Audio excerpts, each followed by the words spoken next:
నమస్కారం అయ్యా. ఏమిరా ప్రసాని పోయి వచ్చావా? పోయి వచ్చానయ్యా. ఉత్తరం ఇచ్చావా?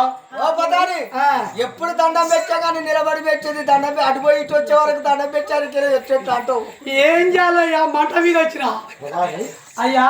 మా బావ సుబ్బారావు దగ్గరికి వెళ్ళిపోయావు. సుబ్బారావు దగ్గరికి వెళ్ళిపోయిన కాబట్టి మా బావ చాలా మంచివాడు. ఎండకు పోయేవాగా నీడ తీస్తాడు. మరి అయినా మా బావ దగ్గర పోయిన తర్వాత మరి భోజనం నమ్మకాయ భోజనంతో మంచి భోజనం చేసావా? ఎవరు కోటలు గట్ట తెచ్చాడా మా బామ్మ? ఏం చుట్టాలు దొరికిరయ్యా నీకు? అదిరిపోయింది పో అక్కడ పోతే. అవునా? అదిరిపడ్డది చుట్టాల మార్గం. అంతేరా? నీకు బ్రహ్మాండంగా చుట్టాలు దొరికిరా నీకు. అరే పోతేనే నిలబడకు కూర్చో అన్నాడు. ధర్మాత్ముడు తన్ని పీటేసిండు, ఊంచి నీళ్ళిచ్చిండు. మర్యాద చూడు ఎట్లున్నదో. తన్ని పీటేసిండు. ఆయన వేసిన పీట ఉత్తది కాదు, గిట్లా కూసున్న దాని మీద సోఫా చెట్టు. ఇగో గింత పోయింది నా ముడి లోపలికి. మెత్త మెత్త కదా, మెత్త. ఇగో గింత పొడుగు పోయింది, సెలవ తీసినట్టు అయింది మెత్త.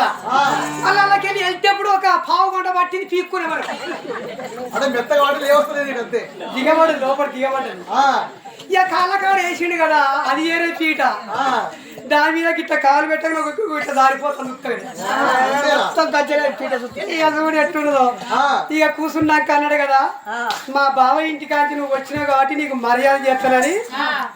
ఇక వాళ్ళ భార్య ఉన్నది, పువ్వ పొయ్యి మీద పెట్టి భార్య బియ్యం కోడి పువ్వ పొయ్యి మీద పెట్టమనగానే షాట్ల పోసింది బియ్యం. సన్న ఎంటికతోటి ఉన్నాయి బియ్యం. ఎంటికతోటి బియ్యం అన్నం వండింది. ఒక అరసోడో కిలో పోసింది కావచ్చు, పాత బియ్యం కావచ్చు. గింత అయింది పువ్వ, అన్నం గింత అయింది. అన్నం వండింది, ఆడబెట్టింది. అన్నం వండి ఆడబెట్టి ఎమ్మటే కలుసగా ఇట్లా అన్నది. వాళ్ళ భార్య ఇట్లా అన్నప్పుడే వాళ్ళ ఇంట్లో అప్పుడే మంచిగా ఉన్నది గుడ్డ పెట్ట. అప్పుడే కేరుతాది, గుడ్లకు వచ్చింది. గుడ్లు పెట్టలేదు, ఒకటే గుడ్డు పెట్టింది. ఆ గుడ్డు కూడా చూపించింది, ఒకటే గుడ్డు పెట్టింది. ఇక కోడి గుడ్ల కోడి ఎట్ట పోతాంది,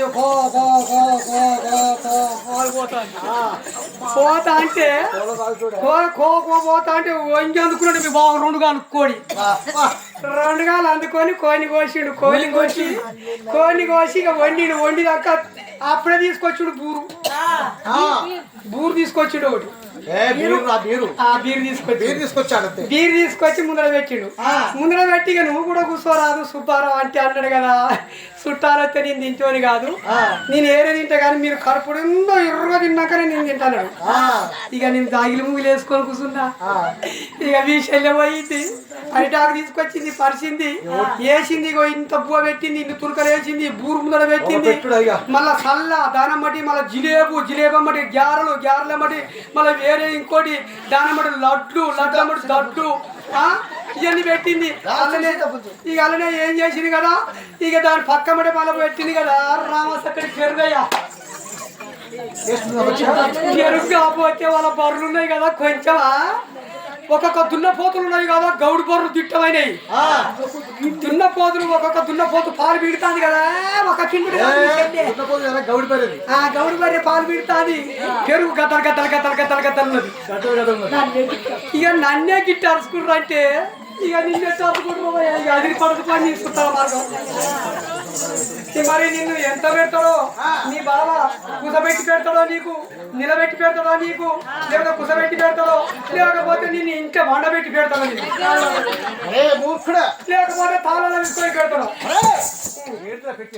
అన్నం భోజనం ఏదన్నా కొట్టమైనప్పుడు మీకు ఇవ ఇంత చుట్టా మార్గం దొరికింది ప్రధాని అయినా మా బావ సుబ్బారావు చాలా మంచివాడు.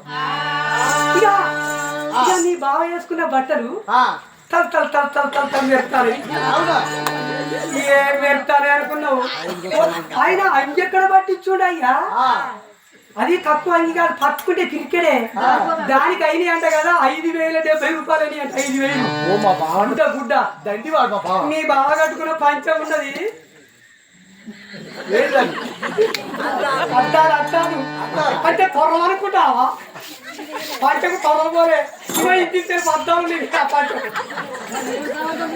ఏం సంబంధం నీ సంబంధం బలపడిపోరు బ్రహ్మాండం సంబంధం ఉన్నది నీ బావ కట్టుకునే ఇల్లు అయ్యో ఆ ఇల్లు సంగతి చెప్పాలని ఇంకా ఆ ఇల్లు ఎట్టు ఉందంటే రోడ్డు బండి పోతుంటే ఒక్కొక్కరు కెమెరా తీసుకుంటారు ఇగో ఇసుంటి ఇల్లు మేము కట్టియాలని కెమెరా తీసుకుంటారు ఫోటోలు తీసుకుంటారు పైన పైన బురద పెట్టిండి కింద పెంకలు పెట్టిండి పైన బురద కింద పెంకలు ఇక లాటరు ఉన్నది కదా నేను మల్లెపూల వాసన అలా లాటరు అంటే లాటరు ఢిల్లీలో కూడా లేదు అట్లా మూత్రం పోసేస్తారని పోయిన గిట్లా అలా గౌడు మీదనే అలా పెట్టిండు ఒక 12 అద్దారు నేను ఎట్ట కూర్చోవాలి నాకు కాపాడుతట్టున్నది నేను ఎట్ట కూర్చోవాలి ఈ పక్కన పోదామంటే ఇంటికి పోతాం అమ్మా ఇదే కొత్త సిస్టమ్ పెట్టుడు లాటరులో మళ్ళీ ఇటు చూద్దామా ఇటు కూర్చుందామంటే ఇటు చూస్తాము నాకు ఇచ్చి కనిపిస్తాను వాళ్ళకు అలవాటు అయినట్టు అది అలా అలవాటు అయింది వాళ్ళకు అలా మంచి మంచి అద్దాలు పెట్టిడు ఈయన వద్దనిగా తానం చేస్తా ఉడకపోతే పోతాను అల్లకు పోయినా అల్లకు పోయే వరకు తానం చేసే గదిలో పెట్టిడు కదా ఒక్కొక్క సీసీ కెమెరా గురించి తెలిపెట్టిడు సీసీ కెమెరాలు పెట్టిండు బాత్రూమ్ లా ఏమో కావచ్చు మీ బావకంతా తెలివిపోయాడు అయ్యా అలా గట్టి నీకు రామసత్ర ఇయ్యం దొరికింది నీకు బావంటే సుబ్బారావు చాలా మంచివాడు ఏదో గన్నం పెడతాడు ప్రేమతో మాట్లాడతాడు బావంత మంచివాడు ఎవరు లేరు ఆయన ఆ ఉత్తరం మంత్రి వాడి బంగనే ఆ ఉత్తరంలో ఏముందంటే ఓహో బావా ఓడారావు మీ చెల్లిని మహాలక్ష్మి మాత్రం దేవత మహాలక్ష్మి తమ్ముడికి ఇస్తాడు నీకు కాదంటున్నా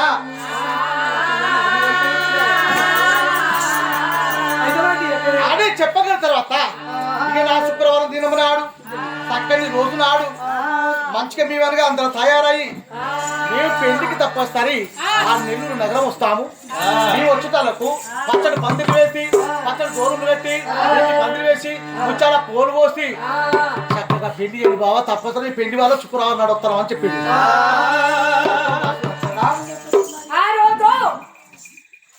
మా అన్నయ్య నేను 7 ఏడు మెళ్ళు అంతా ప్రభావం మాలిపోయిన ఉన్నా మా ముగ్గురు అన్నదమ్ములు ఉత్తరం రాసి పంపారట 7 దాసి మిత్రులు నా వద్దకు వచ్చి అమ్మా మహాలక్ష్మి నీ అన్నదమ్ములు ఉత్తరం రాసి పంపారమ్మా నువ్వు వెళ్ళిపోతావమ్మా రంగరంగ వైభోగ్యంతో నీ అన్నదమ్ములు పెళ్లి చేస్తారట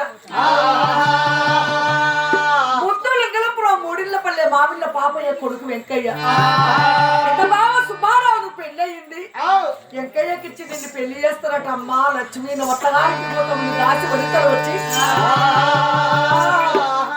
దాసి వనితలు వచ్చి నాతో చెప్పారు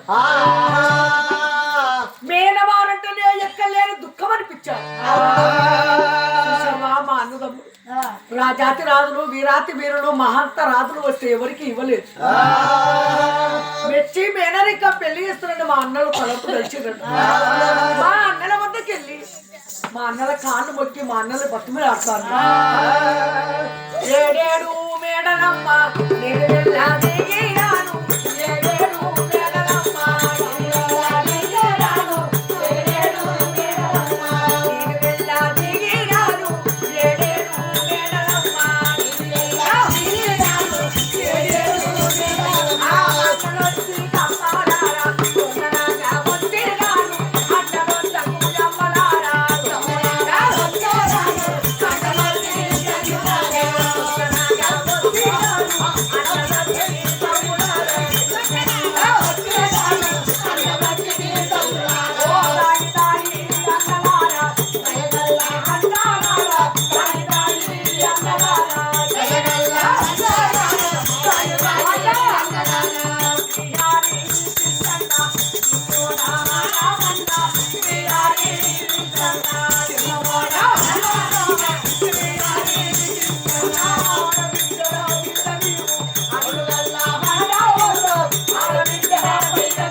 మహాలక్ష్మి ఏడేడు నెలలు అంతా ఆపురం మహాలపైన నేను ఉంటే చిన్న చిన్నవాడు రామన్ అన్నా పెద్దన్నా ఇవరు దాకా మీరు ముగ్గురు ఏమన్నారన్నా ఇప్పుడు అన్న మాటలు మీరు తలచిన తలపు మీరు అనుకున్న మాటలు నాతో చెప్పండి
మహాలక్ష్మి దూరం ఇస్తే చెల్లి దుఃఖపడతావు కాని రాజ్యం అయితే కన్నబడవు అవతలపు ఎనబోతామిడ ముద్దులింగల మూడిళ్ళ పల్లె మావిళ్ళ పాపయ్య కొడుకు ఎంకయ్య కాసం మేన బావ కమ్మ సుబ్బయ్య సుబ్బయ్య తమ్ముడు దొరడ ఎంకయ్య లింగాలపురములో బంగారు బొమ్మలాగా ఉంటావు చెల్లి నా మేనవారు కాబట్టి వాళ్ళ కష్టం వస్తే మనం పోతాం మనకు కష్టం వస్తే వాళ్ళు వస్తారు వాళ్ళు ఏ పండుగ వచ్చినా వాళ్ళు వస్తారు ఏ పండుగ వచ్చినా మేము పోతాం ఇక నా వాళ్ళ గుణం మాకు తెలుసు మా గుణం వాళ్ళకి తెలుసు అక్కడ దగ్గర వారికి ఎంత రావుకి పెళ్లి చేస్తాను చెల్లి అన్నా మేనవారికి ఇస్తానని తలుపు తెలిచావు మెత్తి మేనరిక పెళ్లి చేస్తాను చెల్లిరా అన్నావు ఉత్తరం రాసి పంపావు మరి మేనవారు ఎలా జీవిస్తారు మేనవారు ఎలా బ్రతుకుతారు వారింటి సంగతి వారింటి కాపురము వాళ్ళు ఎలా జీవిస్తారో తెలిసి పంపుతున్నావా తెలియకపోతావా మేనవారంటే మేనవారు ఉన్నారంటే ఉన్నారు మేనవారంటే మా ఇంటికి వస్తున్నాడు మీ కళ్ళు కూడా పోయిస్తే తాగుతున్నాడు అన్నం పెట్టగా తింటున్నాడు పోతున్నాడు కానీ ఏ రోజుకి అది బావా మేన బావా సుబ్బారావు నీకు ఆస్తి పడున్నది నీకు అంతస్తు పడుతున్నది డబ్బు పడుతున్నది ఇల్లు పడుతున్నది ఎప్పుడు కూడా ఆ బావని మేము అడగలేదు ఆ బావ మాకు చెప్పలేదు ఇవాళ ఎట్లా ఉంటారో మనకి మేనవారు ఉన్నారంటే ఉన్నారు వస్తున్నారు పోతున్నారు వారింటి సంగతి మేము ఎందుకు అడుగుతామమ్మా మేనవారు వస్తున్నారు పోతున్నారు అని అంటున్నారు మేనవారి సంగతి మీకు తెలియకపోతే చెప్తానంటావా మేనవారి సంగతి నేను చెప్తాను వింటారా అన్న అంటాను అంటాను కాబట్టి మరి మనం ముందుగా పుట్టిన వాళ్ళకే మేనవా సంగతి మాకు తెలియదు అంటే మరి ఎంతసేపు మొన్న పుట్టిన అప్పుడు మాలస్కి ఎలా తెలుసు? అవును చెప్తున్నాడు అన్నయ్య చెప్పని విందాం. అంతేనా? అలా మేనవర సంగతి మీకు తెలియకపోతే నేను చెప్తాను వింటారా? ఎలా నువ్వు చెప్తా అంటే మాకు అర్థం అనిపిస్తుంది, మాకు ప్రేమ అనిపిస్తుంది, మాకు జోక్ అనిపిస్తుంది, మేము నవ్వుతాం కాసేపు. చెప్పండి. మేనవర సంగతి చెప్పు తింటా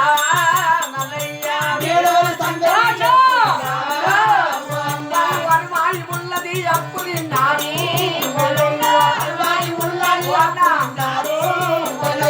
నూట పద్దె నూళ్ళ రుణము తిన్నాని శాటవాకులు వాళ్ళు శాల తిన్నాని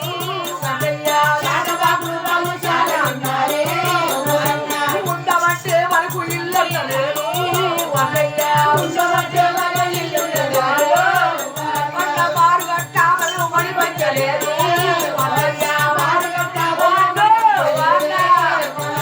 ఒక పూట తింటే ఒక పూట లేదు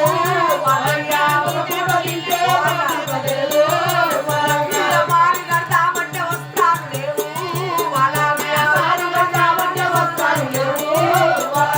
శాఖ మగుడు వాళ్ళు శాల తిన్నారు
మేనవారు తవుడు నూకల కాని వాళ్ళల్లో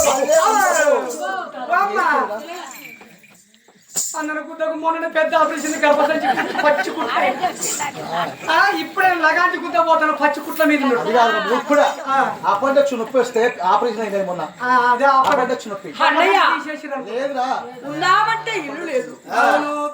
ముద్దులు ఎగ్గర పోను మూడిళ్ళ పల్లె మామిళ్ళ పాపయ్య కొడుకు పెట్టాయి.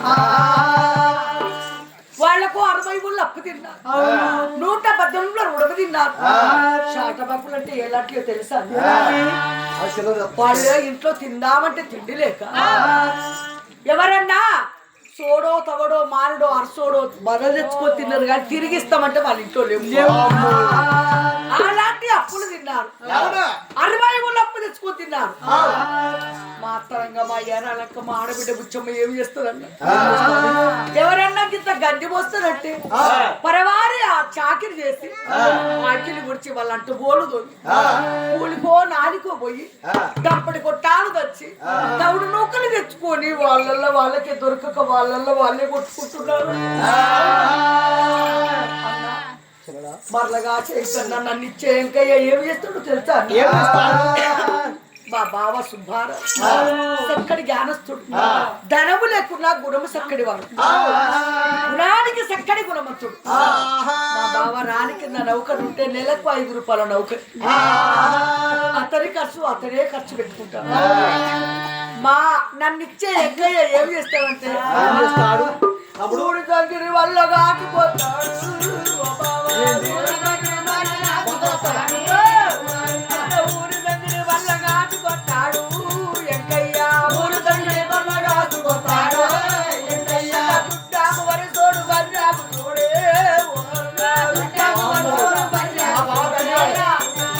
పర్లగా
రాచేయం కన్నకు పెళ్లి చేసిన నెల కాలం బాధ పెడతావా అన్న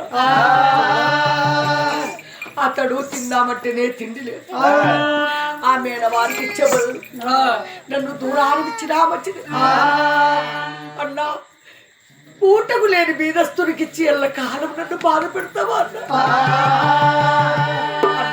ఎల్ల కాలం బాధ పెట్టే బదులు నీ బంగారు చేత ఈ సంపోచి సంప అన్నా నా మేనరికో పెళ్లి చేసే బదులు అవును ఇప్పటికే పుట్టడు బాధలు పుట్టడు కష్టాలు మా కడుపు నిండతలున్నాయి అదే అన్నా మా ఎత్తలు మా బాధలు మా కష్టాలు ఎవరికి చెప్పాలన్నా మాకొక్కనాటి బాధ కాదన్నా 2 రోజుల బాధ కాదన్నా నేను పుట్టిన 3 రోజులప్పుడే తల్లి సరిపాయమన్న రోజుకోలేదు అమ్మ అని పిలిస్తే నేను అమ్మ అని పిలిచామంటే రోజుకోలేదన్నా నా కన్న తల్లి ఎట్టుంటుందో నేను చూడలేదు నా కన్న తండ్రి ఎట్టుంటాడో నేను చూడలేదే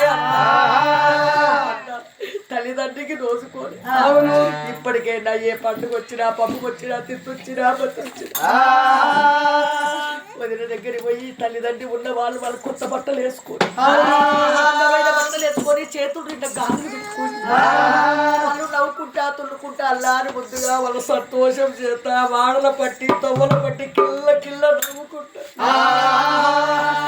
రకరకాల పలహారం చేసి వాళ్ళ కన్న తల్లి ఇస్తే వాళ్ళు తినుకుంటా వాళ్ళ సంతోషంగా ఉంటే నేను అన్న ముగ్గురం నిలబడి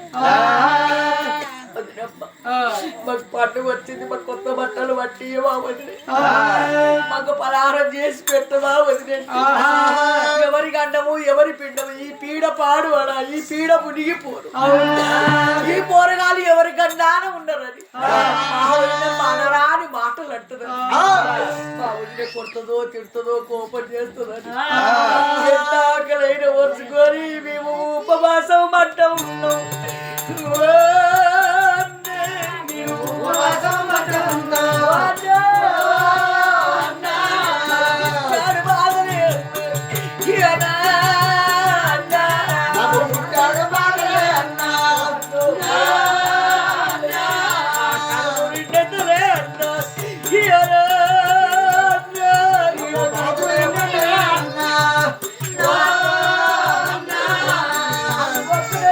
చెల్లరా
అందరు పిల్లలు నవ్వుకుంటా తుల్లుకుంటా అందరు అమ్మ అని పిలుచుకుంటున్నారు వాళ్ళ అమ్మ అని పిలుచుకుంటుంటే అందరూ అమ్మ అని పిలుచుకుంటుంటే నాకు అమ్మ లేదా బాపు లేదా అన్నో మా గుండెలు పగిలిపోతున్నాయి అన్నా మా పేగులు విసిపోతున్నాయి అన్నా ఇప్పటికే బాధలు ఉన్నామంటే ఏ పండుగ వచ్చినా పబ్బం వచ్చినా తెత్తి వచ్చినా మతి వచ్చినా నేను అత్తగారింటి పోయినాక అత్త తిట్టినా భర్త కొట్టినా బావ తిట్టినా ఎవరాలు తిట్టినా ఒక టైంలో నువ్వు వస్తానన్నా గాని వదిన రానియదే అన్న మా వదిన రానిచ్చేది కాదన్నా అన్న పేదవారికి ఇచ్చి బాధ పెట్టకన్నా నీ కాలు మొక్కుతాను పెళ్లి చేయకన్నా నీ మహాలక్ష్మి ఎందుకు బాధపడుతున్నావు అమ్మా? ఆయన పేదవారికి ఇచ్చి పెళ్లి చేస్తున్నాం అన్నయ్యా. మనం కలిగిన వీళ్ళు కాబట్టి పేదవారికి పెళ్లి చేస్తే నేను లాభం కాదే. మా చెల్లె బాధల పైన చేయి వేస్తే ఆటోమేటిక్గా పొలపల కన్నీరు ఒడిపి అన్న అన్నాని బతుకులు ఆడు కూడా కడుపులో తల పెడుతుండాది.